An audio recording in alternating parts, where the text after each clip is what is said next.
and welcome to a special edition of the HajimeNoJMo Anime Manga Review Show. And today I have my special co-host, GekiV. Say hi! Hi. Okay, today we'll be reviewing what we call the best Wii game that will never be played, and that is called Victorious Boxer's Revolution. And it is a double-covered game, which is, of course, the primary cover is this right here with the amateur boxing gloves, but behind happens to be the cover of Volume 80 of the manga in Japan, which is originally titled Hajime No Ippo. Basically, we'll be talking about the graphics, the presentation, the sound, and the controls. So, hope you enjoy. Is there anything you want to say? Let's get to it. Alright. The graphics are much fresher in comparison to the PS2 series. This time, instead of conventional 3D graphics, developers took a more distinctive approach and used cell shading to reflect the manga and the anime. I also like some of the other stuff, such as the shadowing and the cross-hatching, to give a more manga feel to it. Others might call it too cartoony. I might be turned off by this. But as fans of the manga and the anime, we appreciate it. There are some strange parts though, such as the ribs, which look more like gills. However, graphics are not much of a priority to us when it comes to some games, especially in the case of the Wii, where graphics are nowhere near the level of other next-gen systems. Anyway, the characters are pretty crisp and neat, and the colors represent what was seen in the manga and the anime rather well. Movement is pretty smooth and realistic as seen in the other Victorious Boxers games. The footwork and swing are well represented, and the styles are still distinct and diverse, which is integral to the gameplay. Ippo still represents the power puncher, and Miyata still has effective foot speed and lightning jab. Sure, the background crowds may not look that impressive, but they're not who we play as in the game, and they really don't matter. I mean, do you really care if somebody has like an Ippo 316 sign in the background, or a huge banner that says War Takamura? Sure, it would maybe be cool and all, and not just only playing this game, but fighting in maybe in a real-life boxing match, you want to concentrate on your opponent. There are some pretty cool cutscenes where you could shatter your opponent's jaw or ribs.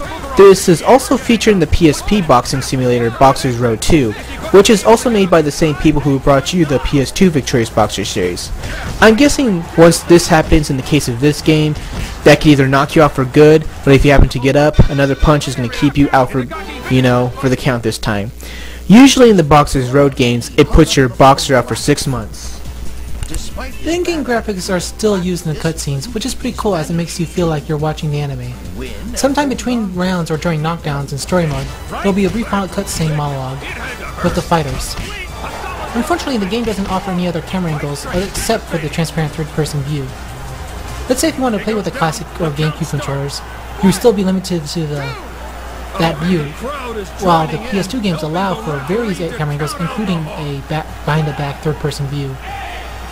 But this game is set up with the Wii Remote and Nunchuck as the primary control scheme in mind, and this is the best camera angle for that kind of gameplay.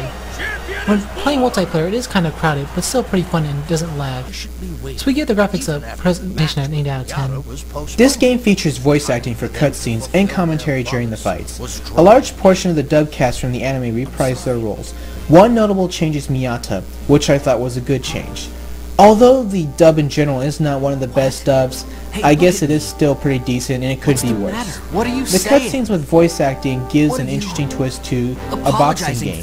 Some of the new characters like Hawk sort of sounds like Casey Jones from the newer Ninja Turtles cartoon, and Itagaki sounds a bit too raspy. Takamura sounds like Adam Carolla, who has his own boxing credentials. The commentary is kind of odd as it tries to follow the flow of a Japanese commentator, which doesn't really translate too well to English. The music is kind of generic as well, but nothing too bad.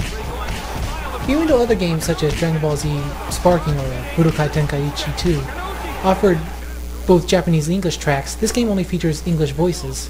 This disappoints us as we would have liked to hear the Japanese voices of the characters who weren't featured in the anime. The sound is okay, but nothing special. 7 out of 10. This game takes full advantage of what you can do with the Wii's remote and nunchuck as well as the classic and GameCube controllers. This game offers 6 modes of control.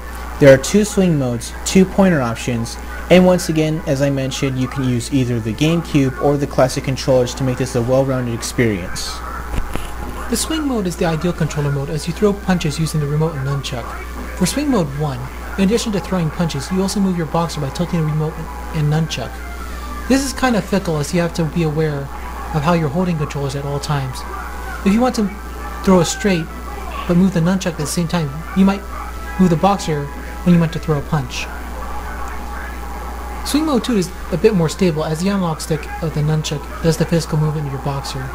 The swing modes allow for pretty intense matches and great combos. Special moves in this mode are done by holding down a button on either the nunchuck or the remote and doing a punch at the same time. The other use of the remote and nunchuck in this game are the point and click modes. For both pointer modes, you punch by pointing at the screen while pushing down the A button on the remote. Hooks and uppercuts are done by holding down A and drawing a line across the screen in the direction you want the punch to go. The difference between the two modes is, of course, how you move the characters. In pointer mode 1, moving like in swing mode 1, pointing the remote to the edge of the screen does make the character sway and walk. Point and click mode 2, like swing mode 2, allows you to move the analog stick. This mode is of course the easier of the two. Special moves in this pointer mode are done by holding down the A and B buttons on the remote and drawing a slightly complex pattern on the screens. Overall, pointer mode is an interesting idea, but the least enjoyable of the three types of controls. The classic controller setup is just like the old PS2 games. The corresponding upper buttons X and Y work as your left jab and right straight, while the A and B buttons are your left hook and right hook. Special moves in this mode are done by holding down the ZR button and pressing a corresponding straight or hook button. This mode is the simplest, but doesn't allow for complex combos that the swing will give you. Overall, the controls are nice and responsive, and a heck of a lot better than Wii Boxing, where we can never get an uppercut or hook to work most of the time. But with this game, your punches are probably going to register with Swing Mode 2 8 out of 10 times. You just have to make sure you make your uppercuts deliberate or they may come out as hooks. And you have to be aware if your punches have been parried, as you won't be able to throw a punch until you recover. The gameplay in fights varies quite a bit. There are 25 boxers total, some having multiple versions and can fight at more than one weight class and have different attributes. There are 19 potential featherweight boxers, 6 characters that can fight at junior lightweight and lightweight, and 2 middleweight boxers. For balance sake in versus mode, you have to be aware which version of a character you choose to make sure you are fighting with characters in the same weight class. Not all the fighters are useful, as some have pretty weak chins that can't stand up to the hard hitters.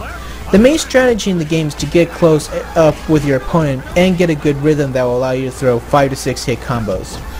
There are 2 other things to consider, such as the reach of yourself and your opponent, and of course using your footwork and to sway avoiding the punches.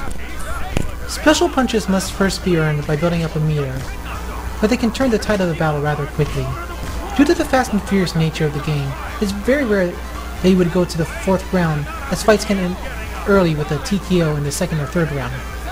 Unlike other boxing games, when you are knocked down, you can't actively make your boxer get up. A combination of your fighter's characteristics and the damage accumulated will determine if you make it up by the count of 10. In story mode, fight rules change slightly and make